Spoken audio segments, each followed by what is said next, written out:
Nous allons corriger le brevet d'Amérique du Nord de 2024, qui a eu lieu le 29 mai 2024 pour être précis. Et donc voici la première question, et on va le faire question par question. L'exercice 1, il y avait 5 affirmations, et pour chacune d'entre elles, il fallait dire si c'était vrai ou faux, et bien sûr, chaque réponse devait être justifiée.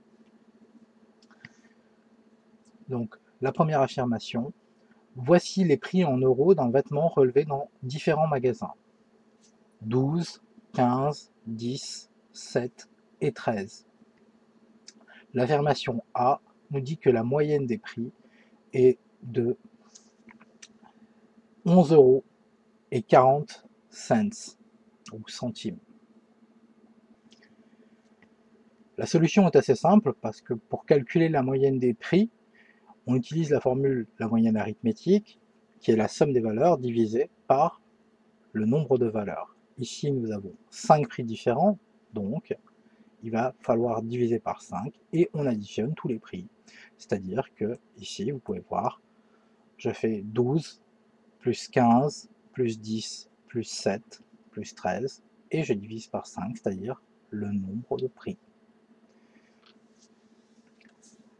Dans un premier temps, nous pouvons calculer le numérateur, ça nous donne 57. Et ensuite, on fait 57 divisé par 5, ce qui nous donne bien 11,4. Donc, l'affirmation est vraie. Et la réponse est vraie. Maintenant, je voudrais faire une petite remarque sur la moyenne. Habituellement, dans ce genre d'exercice, on peut tout à fait faire la moyenne sans devoir ranger les valeurs dans un tableau.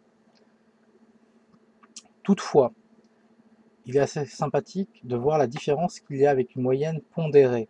Par exemple, imaginons que ici, on ait les mêmes prix, mais on a un certain poids, en réalité un effectif.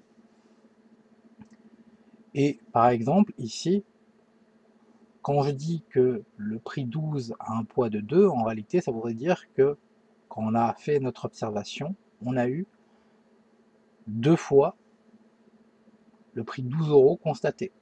Où il y avait 2, par exemple, vêtements à 12 euros.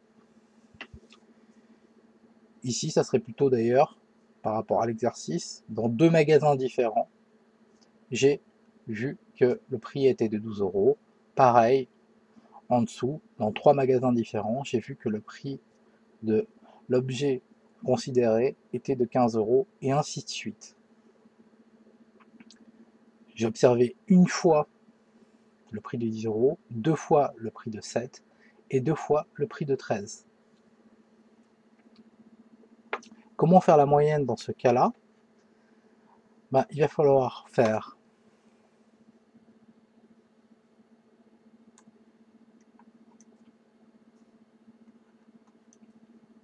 12 fois 2 plus 15 fois 3 plus 10 fois 1 plus 7 fois 2 plus 13 fois 2, et ensuite il va falloir additionner tous les poids et en fait toutes les observations, le nombre d'observations, pour pouvoir obtenir le nombre de prix considérés. Ainsi, en termes calculatoires, on se retrouve avec ceci. Maintenant, il ne nous reste plus qu'à calculer la moyenne pondérée. Elle se calcule comme je viens de le dire. Et donc le numérateur sera 12 fois 2 plus 15 fois 3 plus 10 fois 1 plus 7 fois 2 plus 13 fois 2. Le tout sera divisé par le nombre d'observations, mais ici, j'aurais envie de dire que c'est plutôt la notion d'effectif total, la somme des effectifs, que l'on va utiliser au dénominateur, c'est-à-dire 2 plus 3 plus 1 plus 2 plus 2. On calcule d'abord le numérateur, donc toujours 12 fois 2 plus 15 fois 3 plus etc. Et ça va nous donner 24 plus 45 plus 10, plus 14, plus 26. Les multiplications se font en priorité par rapport aux additions. Et ainsi, on obtient 119. Finalement, il suffit de diviser par la somme des poids, qui ici faisait 10. Vous pouvez vérifier. 2 plus 3 plus 1 plus 2 plus 2, ça fait 10. Et par conséquent, la moyenne pondérée sera 119 divisé par 10, autrement dit 11,9. Nous allons maintenant traiter la question 1b du brevet posé en Amérique du Nord en 2024. Voici les prix en euros d'un vêtement relevé dans différents magasins, 12, 15, 10, 7 et 13. L'affirmation B et la médiane des prix est de 10 euros. Ce qu'il ne fallait surtout pas faire, bien sûr, c'était de prendre directement la série statistique et de se dire bah, la valeur centrale est 10, par conséquent la médiane est 10. Lorsqu'on est en face de ce genre d'exercice, il faut absolument ordonner ou réordonner plutôt la série statistique en ordre croissant. La deuxième chose qu'on devrait vérifier, c'est le nombre de valeurs qu'il y a dans cette série statistique. Ici, il y en a 5, mais tout simplement, on va dire que la médiane est la valeur au milieu. Mettez des petits guillemets si vous citez cette phrase-là, autour de au milieu de cette série statistique ordonnée. Et ici, donc, la médiane sera de 12. Donc, l'affirmation est fausse et la médiane n'est pas de 10. Une petite chose, toujours bien compter le nombre d'éléments de la série statistique, car justement, il y a une différence lorsque le nombre d'éléments est impair et le nombre d'éléments est pair. Lorsque le nombre d'éléments est impair, c'est assez facile de cibler la valeur centrale, et en fait, la médiane de la série statistique ordonnée. Et pour vous donner une idée, si n est un nombre impair et que la série statistique contient n éléments, alors la médiane sera la valeur de rang n plus 1, le tout divisé par 2. Vous voyez ici, il y avait 5 éléments. 5 plus 1 divisé par 2, ça fait 3. Et on peut compter ici le troisième élément de la série statistique, ou l'élément de rang 3 dans la série statistique, est bien 12. C'était une petite remarque. Maintenant, justement, il faut absolument connaître le cas où le nombre d'éléments est pair. La médiane est la valeur qui sépare une série statistique de données en deux parties égales. Si le nombre de valeurs est impair, la médiane est la valeur du milieu en quelque sorte, et elle est facile à trouver, comme je viens de le faire. Maintenant, si le nombre de valeurs est pair, la médiane va être la moyenne des deux valeurs centrales, à condition que ceci ait un sens d'ailleurs. On devrait toujours préciser que ceci doit avoir un sens. Donc ici, par exemple, j'ai donné un exemple dans lequel on était dans le même cadre, on avait relevé des prix de vêtements et on avait eu ceci comme prix de vêtements relevé, 12, 15, 10, 7, 13 et 8. Maintenant, on va réordonner les prix. Ça, c'est la première chose qu'il y a à faire, que le nombre d'éléments de la série statistique soit pair ou impair, peu importe. On est censé réordonner les prix pour trouver la médiane. Et ensuite, ici, il va falloir compter le nombre d'éléments, et il y en a 6. 6 est un nombre pair. Vous pouvez compter les éléments, 1, 2, 3, 4, 5, 6, sans problème. Et vous pouvez même noter les rangs des éléments. 1, 2, 3,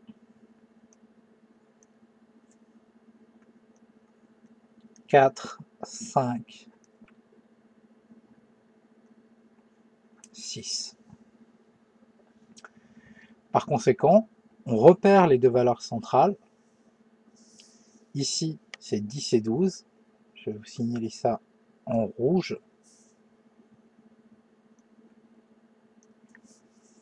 Donc les deux valeurs centrales sont 10 et 12. La médiane est donc la moyenne de ces deux valeurs. Parfois on utilise le terme de demi-somme pour éviter d'utiliser le mot moyenne pour définir la médiane.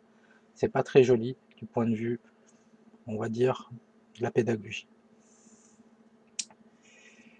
Et donc 10 plus 12, le tout divisé par 2, ça fait 11. Ici, 11 est un résultat acceptable parce que 11 € est une valeur possible. Maintenant, lorsque j'ai dit que si le nombre de valeurs est pair, on doit faire la moyenne entre les deux valeurs centrales, j'ai fait une remarque en disant si cela a du sens. Imaginez, je ne sais pas, que 11 n'existe pas. On pourrait imaginer par exemple que c'est des numéros de vêtements, un certain type de vêtements, et que en fait, le numéro 11 n'existe pas. Ou imaginez par exemple que vous ayez plutôt des modèles de PlayStation ou quoi que ce soit, et admettons que dans les deux valeurs centrales, voilà, vous avez la PlayStation 1, la PlayStation 2, la PlayStation 3, la PlayStation 4. Normalement, si je fais la médiane, je devrais obtenir la PlayStation 2,5, à condition que tous les effectifs soient égaux à 1 par exemple, ou soient égaux entre eux. Mais la PlayStation 2,5 n'existant pas, on prendra la valeur la plus grande des deux. Et ça sera une habitude lorsqu'on fait un calcul de médiane. Il n'y aura pas ce piège le jour du brevet.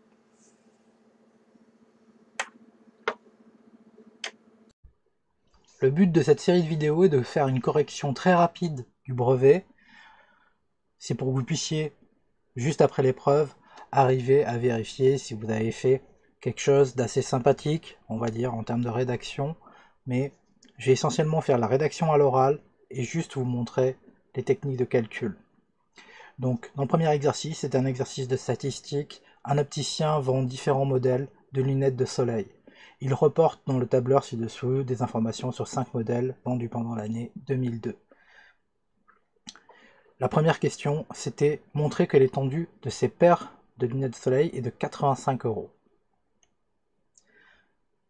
Première chose, l'étendue, c'est la valeur maximale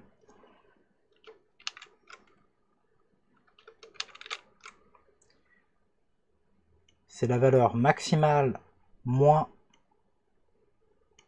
la valeur minimale. Autrement dit, si je veux calculer l'étendue, il faut tout simplement que je fasse 160 moins 75. Et ça me donne bien le résultat attendu, c'est-à-dire 85 €.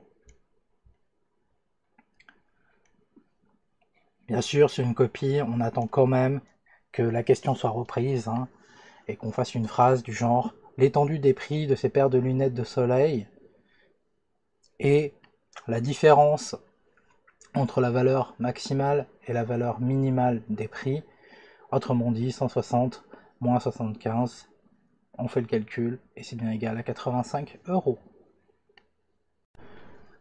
La question numéro 2, c'est quelle formule doit-on saisir dans la cellule G2 pour calculer le nombre total de paires de lunettes? Autrement dit, cette case-là. Tout simplement, il va falloir faire la somme ici, on voit que c'est B2 et ici, sur le modèle 5, c'est F2. Donc, la formule à saisir, c'est tout simplement somme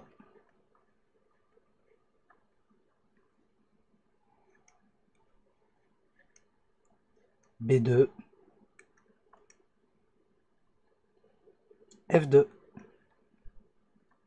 Et ça fera la somme de tous les éléments. Autrement dit, ça va faire B2 plus C2 plus D2 plus E2 plus F2. Je précise que cette réponse était tolérée. Donc le mieux c'était d'utiliser la fonction somme, mais si vous avez utilisé une addition classique, cela suffit.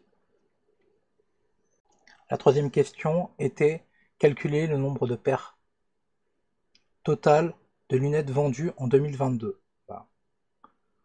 Il suffisait donc d'additionner ceci. Ça faisait 1200 plus 950 plus 875 plus 250 plus 300, soit 3575 paires.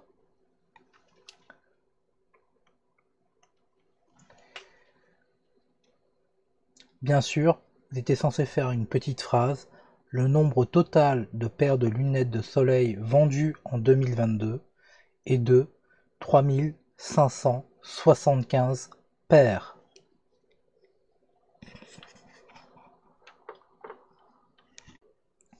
La question 3 était calculer le montant total en euros des ventes de paires de lunettes en 2022. Tout simplement, cela revenait à faire 1200 fois 75 plus 950 fois 100 plus 875 fois 110 plus 250 fois 140 plus 300 fois 160. Bien sûr, vous avez pu rentrer le tableau dans la calculette grâce à la touche statistique. Je vais faire confiance à la calculette. Donc la réponse à la question 3A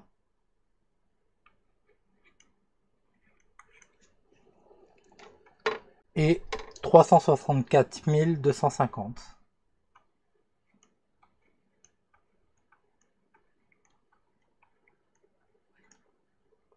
euros. N'oubliez pas d'indiquer euros. J'espère que vous ne l'avez pas oublié. Et bien sûr, une phrase. Le montant total en euros des ventes des paires de lunettes de soleil en 2022 a été de 364 250 euros. Dans la question numéro 3B de l'exercice 1, on nous demandait de calculer le prix moyen d'une paire de lunettes de soleil vendues en 2022, arrondi au centième près. D'après la question 2B, on savait que l'effectif total, comme on avait noté grand N, une notation assez standard, était de 3575.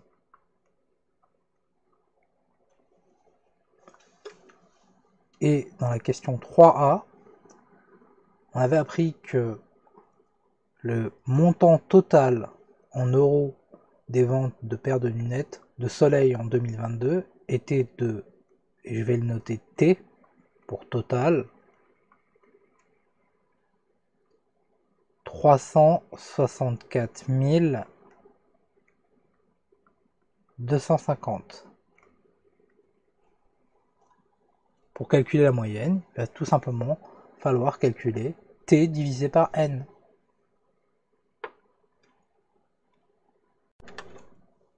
Ainsi, la moyenne, que l'on a l'habitude de noter avec un X et une petite barre, c'est une notation assez standard pour la moyenne, est égale à T divisé par N, soit 364 250 divisé par 3575. On prend la calculette et cela nous donne que la moyenne est d'environ